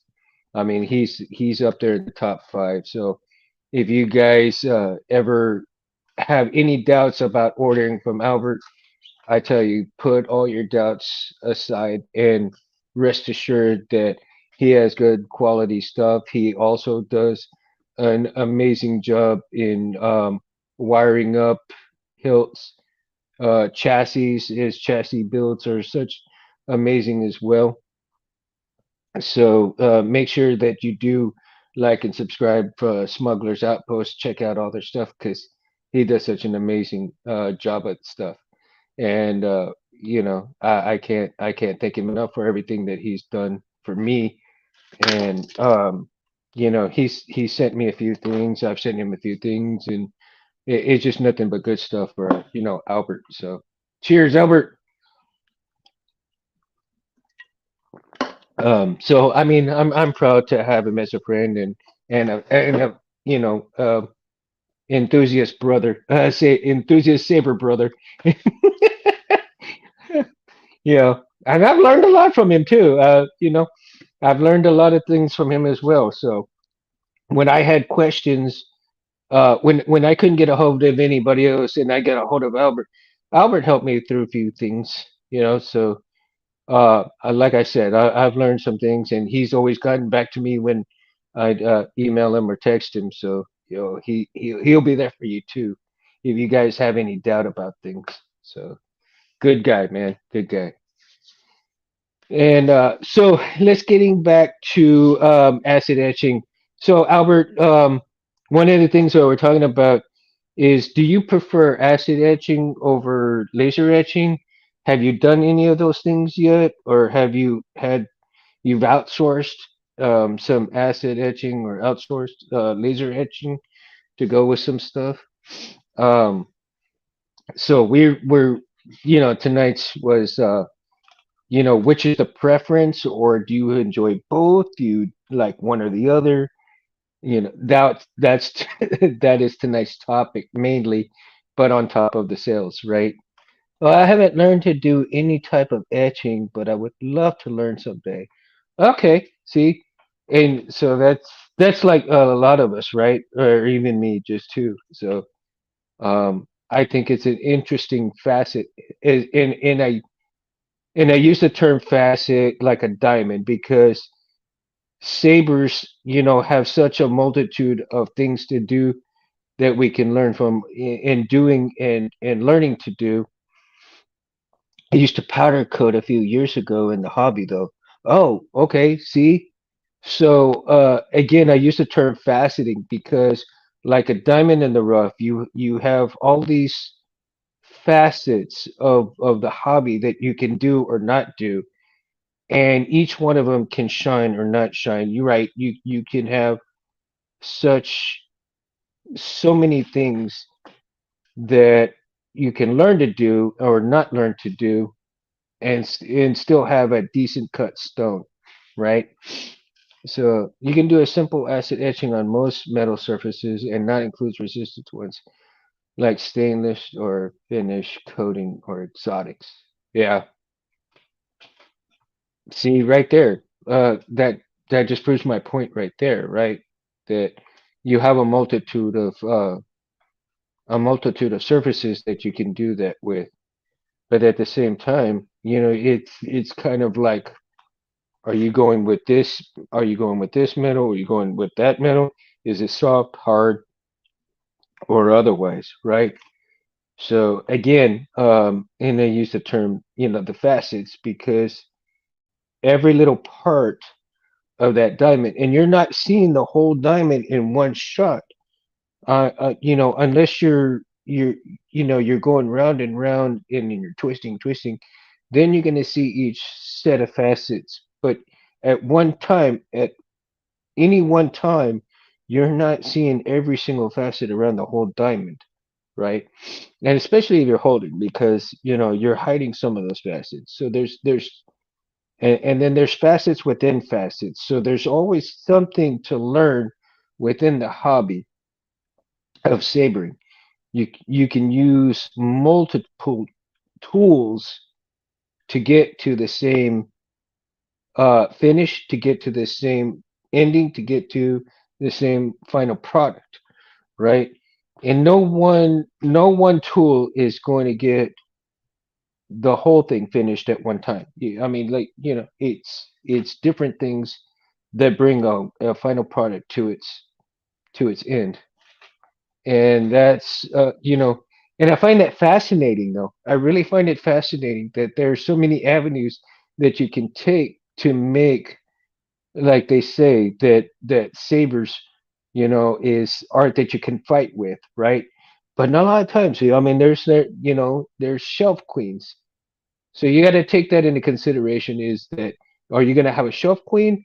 Are you going to have a fighting queen? Are you going to have something different? But either way, I mean, it's all good because each creation is has a soul of it in its own self, and that's what's like amazing because there's so like I said, and I keep repeating myself because um eventually, when newbies come around, uh 49, I'm not making fun of you or anything, dude, but when new people come in and they see, videos like this, and they're wondering, they're getting started, they're coming into the hobby, and they're not sure exactly what to do on certain things.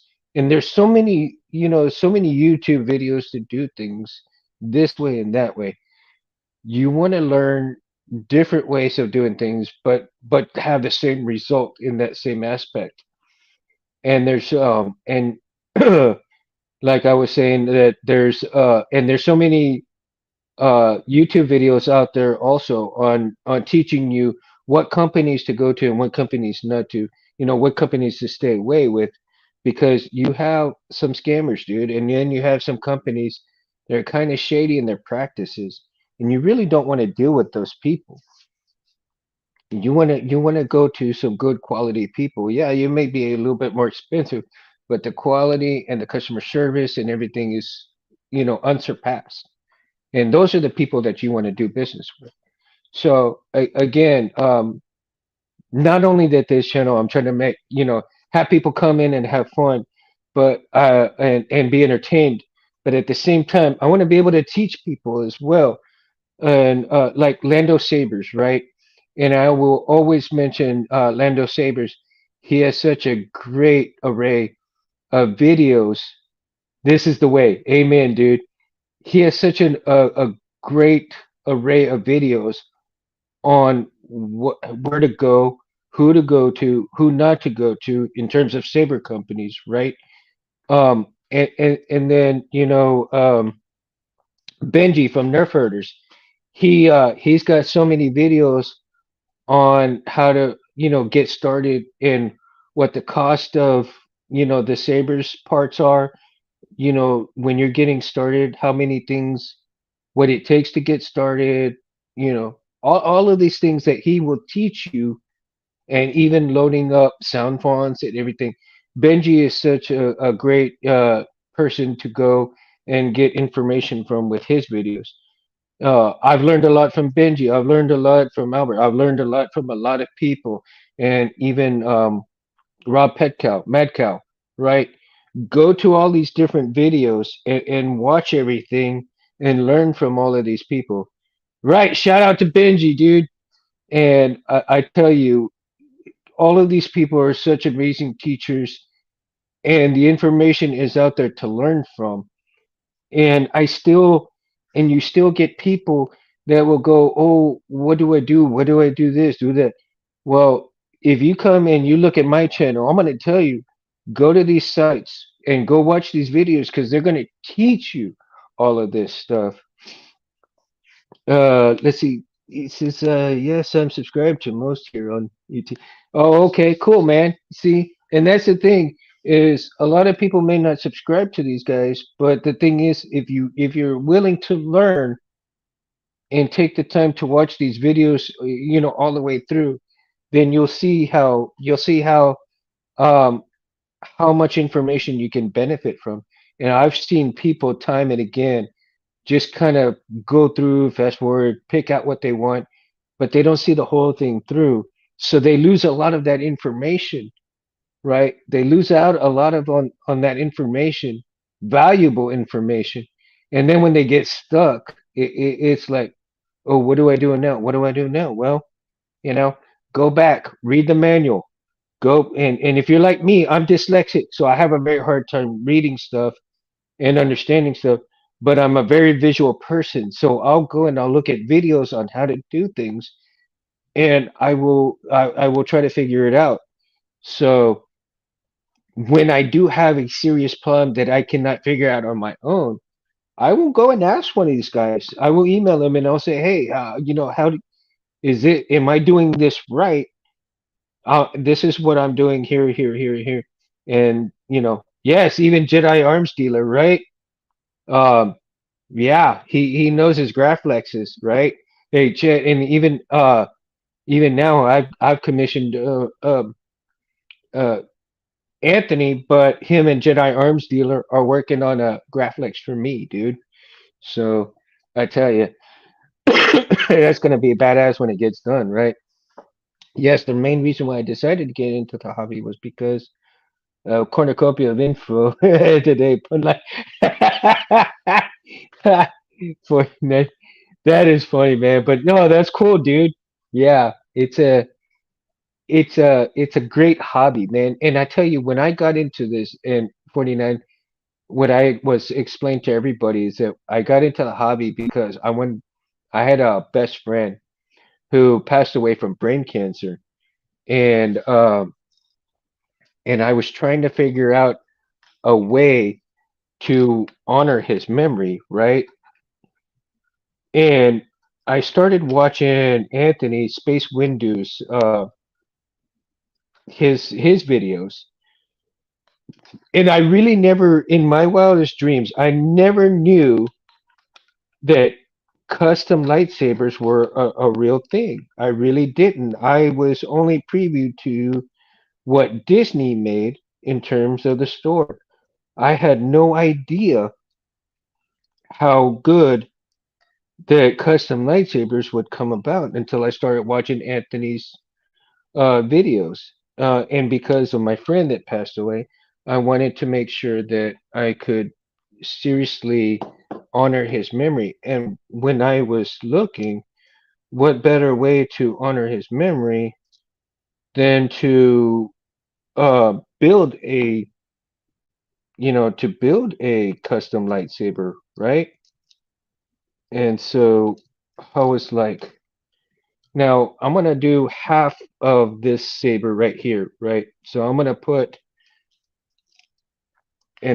this like this because I can't put the wires like that because of the battery and stuff. But if you can picture this uh, together, right? Now, I tell you, I had a lot of help, and also Albert, who's on here, right? Smuggler's Outpost. Let me see. Where is it?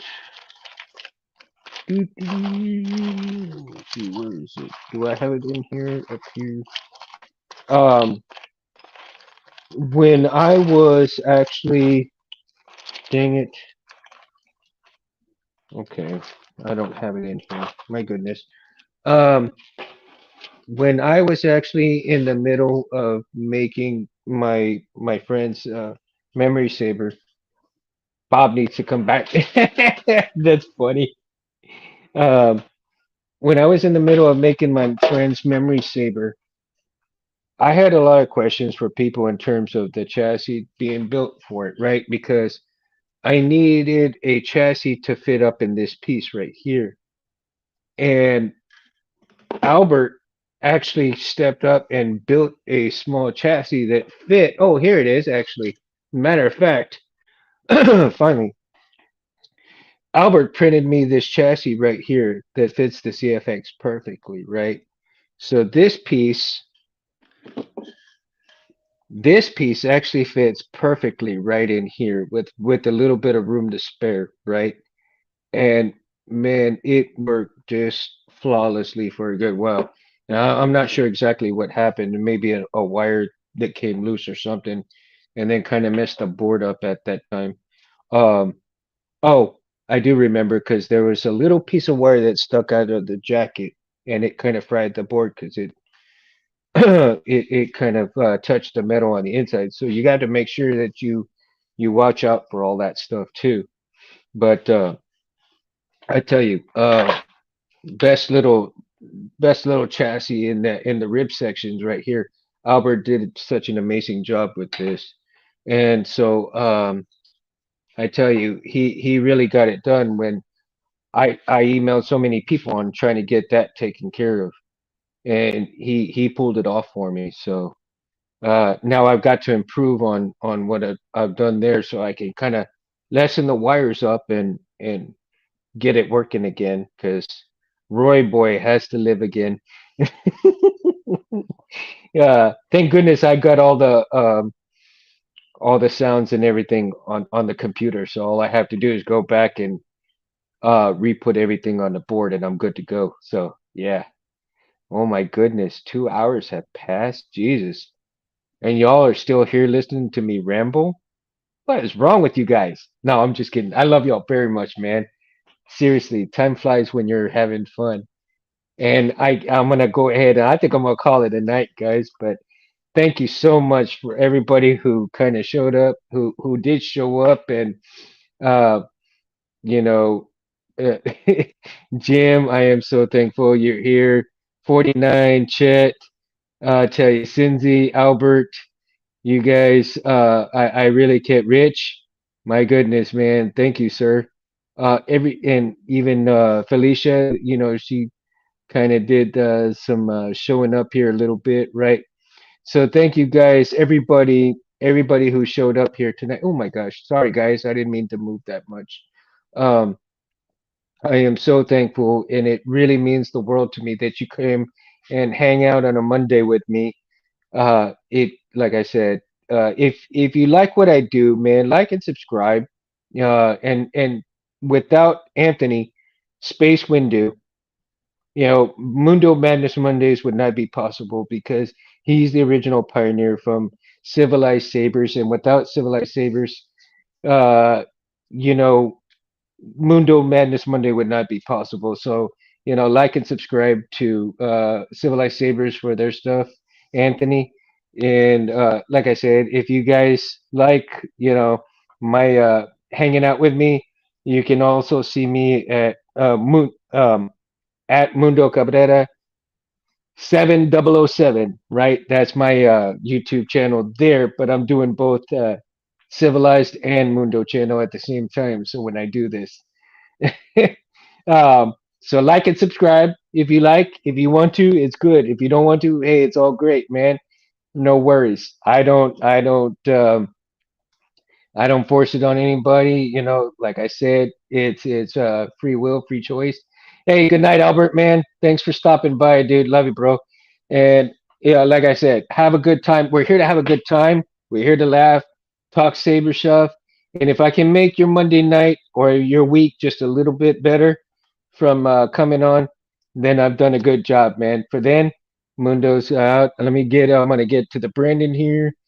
And Mundo will be out real soon. Let's see here. And here we pour whiskey.